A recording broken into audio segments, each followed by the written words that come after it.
यूहन्ना बपतिस्मा दे रहा था, मन फिराओ और यीशु मसीह के नाम पे तुम लोग बपतिस्मा लो, मन फिराओ, है ना, पापों की क्षमा, हर एक जन अपने पापों की क्षमा मांगे और बपतिस्मा ले, ये बात का प्रचार कर रहा था। तो जो फरीसी और सदूकी थे वहाँ आ गए, और आने के बाद क्या किया, तो यूहन्ना उनको क्या कहता है, क्या बोल रहा है, पढ़े हो क्या बोल रहा है, हे सांप के बच्चों क्या बोल रहा है, हे सांप के बच्चों, तुम्हें किसने जता दिया कि आने वाले कोप से भागो। है? आज के समय अगर कोई पास्टर बोले, कोई पास्टर के पास आए, बोले हमारा बपतिस्मा दे दो, बोले हे सांप के बच्चों बोले भक्त, अभी तो ऐसा बोल दिया पास्टर। यूहन्ना बोल रहा है, हे सांप के बच्चों, तुम्हें किसने जता दिया कि आने वाले कोप से भागो। है? आज अगर पास्टर बोले, पास्टर को लाठी लेके दौड़ा ले, है? कलीसिया नहीं दौड़ा ले, है? कैसे बोल दिया, लेकिन यूहन्ना यहाँ पर बोल रहा है, कलीसिया लाठी डंडा लेके दौड़ा ले, बिल्कुल बोले कैसे सांप के बच्चे बोल दिया, है? बहुत बड़ा पास्टर है, अपने आप को समझता है। अरे मैं नहीं बोल रहा हूँ, यहाँ यूहन्ना बोल रहा है। हालेलुया, यूहन्ना प्रचार कर रहा है। किसके लिए सांप के बच्चे, किसको बोला, पूरे लोगों को नहीं बोला, परंतु यूहन्ना उनको बोला जो अपने आप को बहुत धर्मी समझते थे, जो अपने आप को बहुत समझते थे कि हम बहुत ये है, स्ट्रांग है, कलीसिया में बहुत जो एकदम बने रहते हैं, चोला ओढ़े हैं, कोट पहने, बिल्कुल नीचे नहीं उतारना है कार से, है ना, एकदम अप टू डेट बन के हम बहुत धर्मी है, भले पीठ पीछे जाके रविवार के दिन बाटल खोल के पी रहे हो, है ना, भले जाकर पीठ पीछे चिकन मुर्गा बना के बाटल पे बाटल रिश्तेदारों को दोस्तों को ही पिला रहे हो, लेकिन कलीसिया के सामने बिल्कुल टाई वाई लगा के हम बहुत धर्मी और सबसे आगे खड़े हो गए।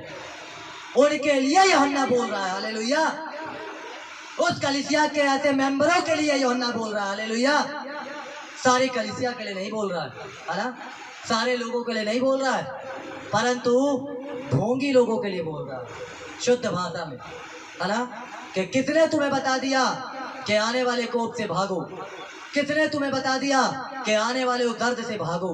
यूहन्ना बोल रहा है, सोच रहे हो कितनी बड़ी बात कर रहा है। इसलिए परमेश्वर के दास अपोस्टल अंकुर नूला जी ने कहा था कि फरीसी और सदूकियों से तुम सावधान रहना। ये हर चर्च में मिलेंगे, हर कलीसियाओं में मिलेंगे, इनका एक ही काम है, पादरी का पकड़ पकड़ के टंगरी खींचना। हालेलुया, ये हर चर्चों में मिल जाएंगे आपको, हर कलीसियाओं में मिलेंगे। इनका कोई दूसरा रोल नहीं है, इनका मात्र एक ही रोल है कि पास्टर कहाँ गलत करे और उसका टंगरी पकड़ के हम खींच लें ऐसे, क्योंकि वो अपने आप को धर्मी समझते हैं, वो अपने आप को क्या समझते हैं, धर्मी समझते हैं। और इसलिए बाइबल उनके लिए कहते कि हे सांप के बच्चों, तुम्हें किसने बता दिया कि आने वाले कोप से भागो। समझ रहे हो, हर एक के लिए नहीं है ये वचन, सिर्फ उनके लिए है कि जो अपने आप को ऐसा समझते हैं, जो अपने आप को ऐसा रखें। इसलिए हमें सदूकी और मेरे फिर यहाँ क्या कहता है, फरीसी और सदूकी से बच के रहना है।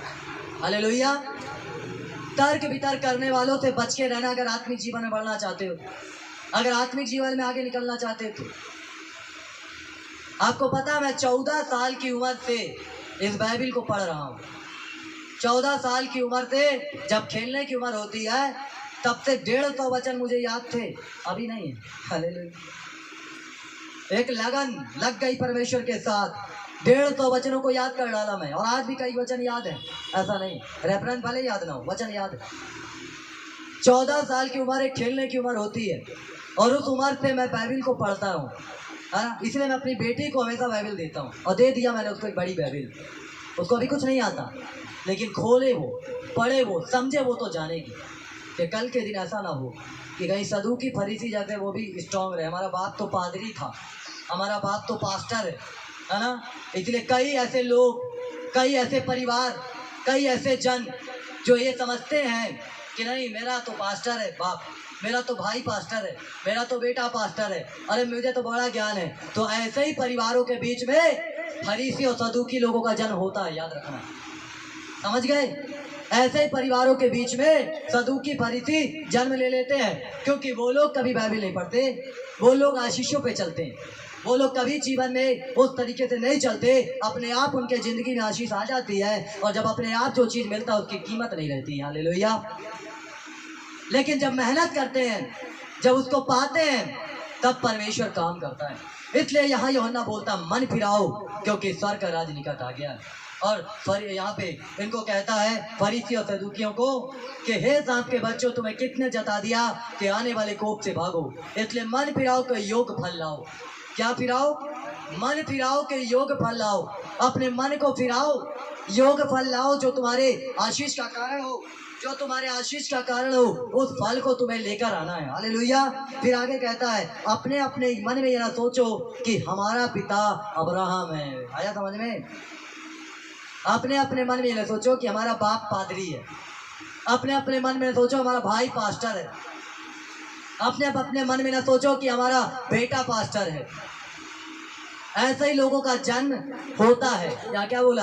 ये ना तुम सोचो मन में कि तुम अब्राहम की औलाद हो। क्या बोल रहा है यहाँ पर? अपने अपने मन में ये ना सोचो कि तुम्हारा पिता अब्राहम है, क्योंकि मैं तुमसे कहता हूँ कि परमेश्वर इन पत्थरों से भी अब्राहम के लिए संतान उत्पन्न कर सकता है। हालेलुया। यहाँ पे बोल रहा है यूहन्ना कि मैं जानता हूँ कि परमेश्वर पत्थरों से भी अब्राहम के लिए बच्चे उत्पन्न कर सकता है। हालेलुया। आ रहा समझ में मैं क्या समझाना चाह रहा हूँ, मैं क्या बताना चाह रहा हूँ? अपने आप को अगर उस पोजीशन में रखे हो ना फरीसी और सदूकी के समान, तो डाउन कर देना आज। हालेलुया। बिल्कुल डाउन कर देना कि हम आशीष को प्राप्त करें, है ना, हम बरकत को प्राप्त करें। जब अपने आप को दीन करेंगे, नम्र करेंगे, तब परमेश्वर हमारे जीवन में काम करेगा, तब खुदा यीशु मसीह हमारे जीवन में काम करेगा। वो कह रहा है कि परमेश्वर क्या कह रहा? पत्थर से भी अब्राहम के लिए संतान उत्पन्न कर सकता है। हालेलुया। मन फिराओ के योग्य फल लाओ। फिर आगे कहता है अब कुल्हाड़ा पेड़ों के जड़ पर रखा हुआ है, इसलिए जो जो पेड़ अच्छा फल नहीं लाता वह काटा और आग में डाला जाता है। अब जो कुल्हाड़ा है वो कहाँ रख दिया गया है? पेड़ों के जड़ पर रख दिया गया है। बड़ा भेद है इस वचन में, गहराई है इस वचन में। अब कुल्हाड़ा पेड़ों के जड़ पर रख दिया गया है, जो जो पेड़ अच्छा फल नहीं लाता कटे कर आग में जाता है। यदि तुमने मसीह को जानकर, यदि प्रभु यीशु मसीह को जानकर भी फल नहीं ला रहे हो, पाप में जी रहे हो, मन नहीं फिरा रहे हो, व्यभिचार में लिप्त हो, गुनाह में लिप्त हो, जो जो पेड़ अच्छा फल नहीं लाता कटे के आग में जाता है। काट डालेगा खुदा स्वर्ग का। हालेलुया।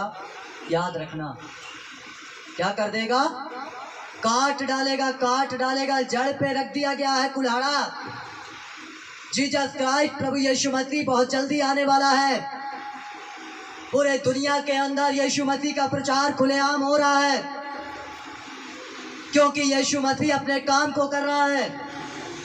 और जो जो चर्च फल नहीं लाएगा, जो जो पास्टर फल नहीं लाएंगे, जो जो विश्वासी फल नहीं लाएंगे, वो काटे जाएंगे और छांटे जाएंगे। हालेलुया।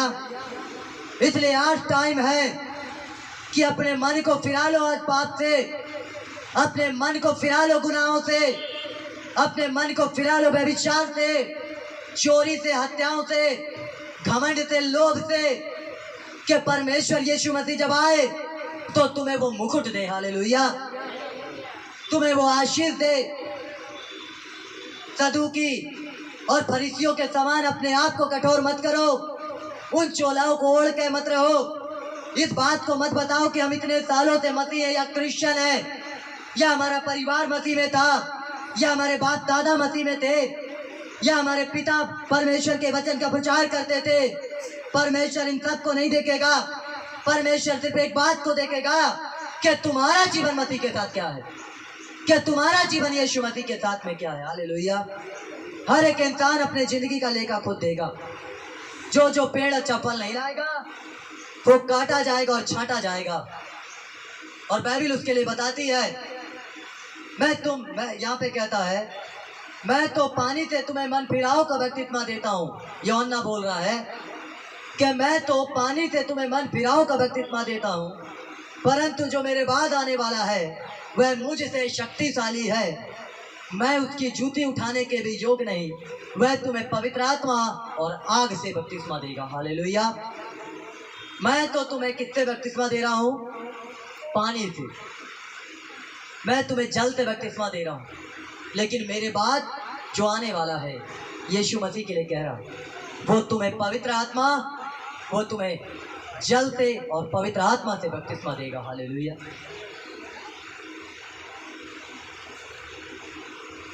अब ये सवाल हमारे मन में आ सकता है कि यूहन्ना यहाँ जल से, यीशु मसीह का भी जल से बपतिस्मा हुआ, तो यूहन्ना इस बात को क्यों कह रहा है कि जो मेरे बाद आने वाला है वो मुझसे शक्तिशाली है, और मैंने तो तुम्हें पानी से बपतिस्मा दिया, परंतु जो मेरे बाद आने वाला वो तुम मुझसे शक्तिशाली है, उसकी जूती उठाने के भी योग्य नहीं, मैं योग्य नहीं, वह तुम्हें पवित्र आत्मा और आग से बपतिस्मा देगा। हालेलुया।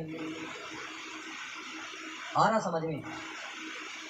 यूहन्ना ने तो जल से दिया और यीशु मसीह पवित्र आत्मा और आग से देने की बात करें। बाइबल बताती है कि जिनका बपतिस्मा होता है, जो पापों से मन फिराते हैं, उद्धार को प्राप्त करते हैं, तो पवित्र आत्मा कबूतर की नाई जैसे यीशु मसीह पे उतरा था, वैसे उन पर भी उतरता है। लेकिन जो केवल नामधारी बपतिस्मा लेते हैं, जो फॉर्मेलिटी अदा करते हैं, उनके जीवन में पवित्र आत्मा कार्य नहीं करता जल्दी। लेकिन जो मन को फिराते हैं, जो पश्चाताप करते हैं, जो रोते और बिलखते हैं, जो तड़पते हैं कि आज से प्रभु मैं कोई पाप नहीं करूंगा, कोई पाप नहीं करूंगी, और आज से मैं तेरे लिए जीऊंगा, तेरे लिए जीऊंगी, तो तुरंत परमेश्वर का आत्मा उसको टच करता है, उनके जीवन में पवित्र आत्मा आता है, उनके जीवन में परमेश्वर कार्य करता है। हालेलुया। क्योंकि यीशु मसीह के ऊपर भी अगर हम 16वें पद को पढ़ते हैं तो क्या कहता है? और यीशु बपतिस्मा लेकर तुरंत पानी से ऊपर आया, और देखो उसके लिए आकाश खुल गया, और उसने परमेश्वर के आत्मा को कबूतर के समान उतरते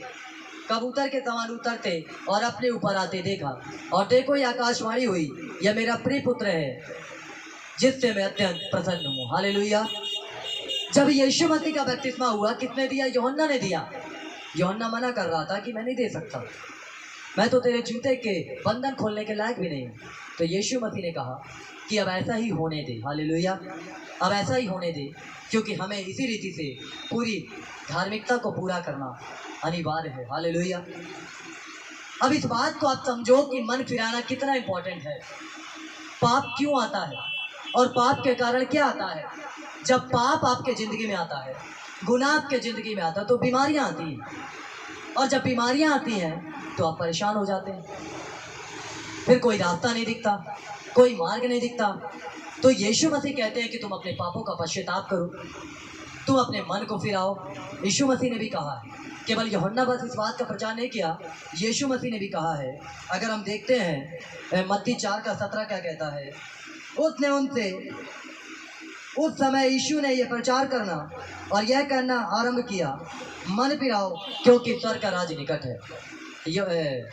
मत्ती 4:17 में यीशु मसीह भी कहते हैं मन फिराओ क्योंकि स्वर्ग का राज निकट है। हालेलुया। अब मेरे प्रियो, बहुत ही महत्वपूर्ण, अब आपको ये जानना और समझना चाहिए कि मन फिराना कितना इम्पोर्टेंट है। मन फिराना कितना इम्पोर्टेंट है ना? कितना जरूरी है मन फिराना। यदि आप अगर आज मन नहीं फिराते हो, यदि आप परमेश्वर के वचन को सुनकर भी मन नहीं फिराते हो, तो परमेश्वर कैसे आपके जीवन में काम करेगा?